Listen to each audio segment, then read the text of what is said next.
My name is Hannah Owens, and I'm doing my demonstration speech on understanding the process and techniques of the veterinary technician.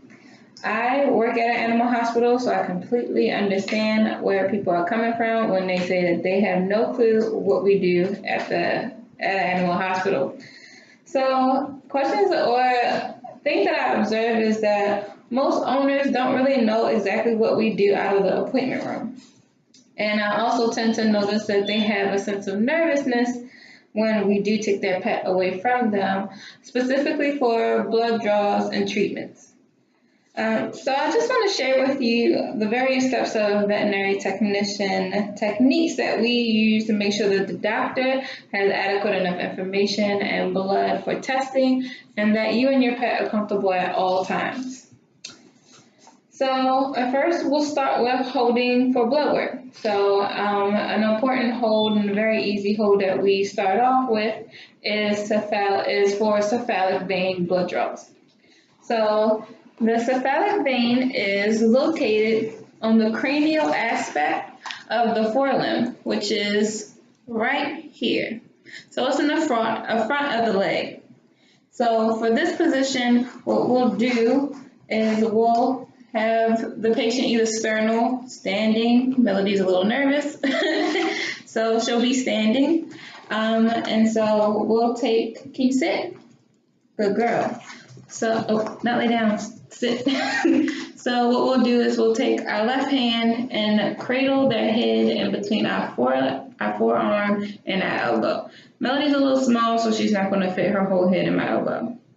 Then we take take our right hand and we carry it over our body or over the body. And so once we do that, we're going to hold the forelimb at the elbow. Once we do this, this refrains the patient from retracting the elbow as we're trying to draw blood. Once we have this, what we do is occlude the vein, which is considered rolling off.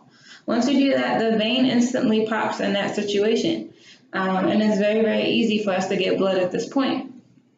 Another stance is to hold the head upwards to the ceiling, usually with both hands so that whoever is drawing blood is able to get to the jugular vein easily. The jugular vein lies in between both sides, or lies on both sides of the trachea.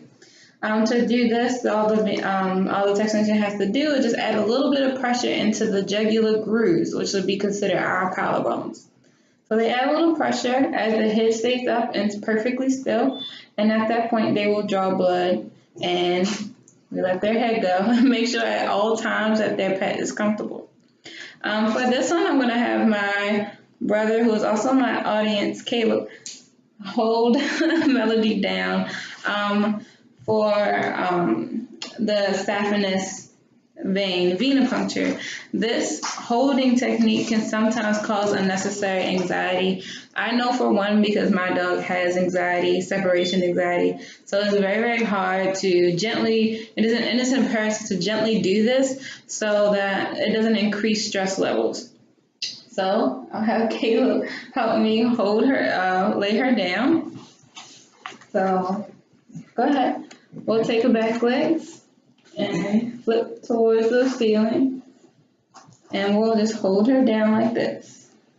At this point, what you'll do, you'll take your forearm and gently lay it across their neck. Very, very gently.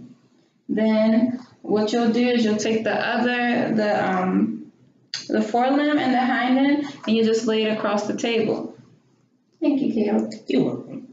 And we'll take that extra hand and apply pressure on the leg facing upwards and roll off that same vein. So just slight pressure so that the vein will pop. At that point, all the blood will sit right there, and it will be pretty much easy for us to draw blood at that point. She can get up. There you go, good girl. Yeah. At that point, as long as the dog is happy and comfortable during the holding stance, that's all we care about. So She did a good job for her demonstration. And she can get down now. Thank you. So it's very, very important during these holding sessions that the pet is comfortable. It is also very important that the person who's holding is comfortable holding the animal. And it's also important that the person who is drawing the blood is able to get the blood effectively. So for blood taking and supplies that you need to lay out include alcohol, gauze, tape, vat wrap, needles, syringes, and blood tubes. Prepping beforehand is time effective and decreases the time and space that the owner has to spend away from the pet. So at that point, the process of venipuncture includes cleaning the area.